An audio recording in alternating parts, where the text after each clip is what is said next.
ಕಾರ್ಯ ನೋಡಿದ್ರಿ. ಧಾರವಾಡದಲ್ಲಿ ಕಳೆದ 2-3 ದಿನದಲ್ಲಿ ಸಾವಿರಾರು ಯುವಕರು ವಿಧಾನಸೌಧಕ್ಕೆ ಮುಖ್ಯ ಆಗ್ತಕ್ಕಂಥ ಕೆಲಸ ಮಾಡ್ತೀವಿ ಅಂತ ಹೇಳಿದ್ದಾರೆ. ಸರ್ಕಾರದಲ್ಲಿ ಸುಮಾರು 2.5 ಲಕ್ಷ ಉದ್ಯೋಗ ಖಾಲಿ ಇಟ್ಕೊಂಡಿದ್ದಾರೆ. ನಮ್ಮ ಶಿಕ್ಷಣ ಇಲಾಖೆ ಒಂದರಲ್ಲೇ ಸುಮಾರು 76,000 ಉದ್ಯೋಗ ಖಾಲಿ ಇದೆ. ಟೀಚರ್ಗಳನ್ನು ಆಯ್ಕೆ ಮಾಡಬೇಕಾಗಿದೆ.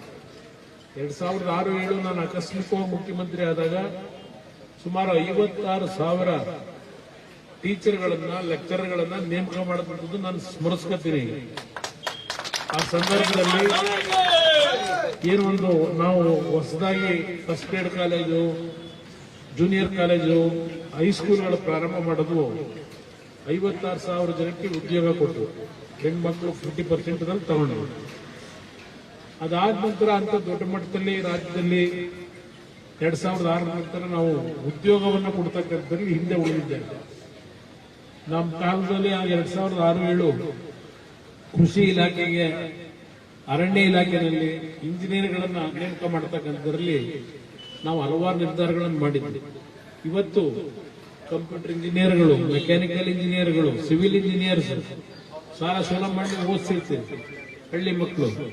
ಇವತ್ತು ಉದ್ಯೋಗ ಇಲ್ಲದೆ ಅಲಿತಾ ಇರ್ತಕ್ಕಂಥದ್ದನ್ನು ನಾನು ಸ್ವತಃ ನೋಡ್ತಾ ಇದ್ದೆ.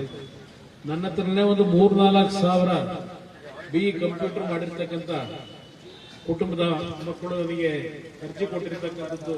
ನಾನೇನು ಪ್ರತಿನಿತ್ಯ ಈ ಉದ್ಯೋಗದ ವಿಷಯದಲ್ಲಿ ತಲೆ ಕೆಡಿಸಿಕೊಂಡು ಕೆಲಸ ಮಾಡಬೇಕಾಗಿದೆ.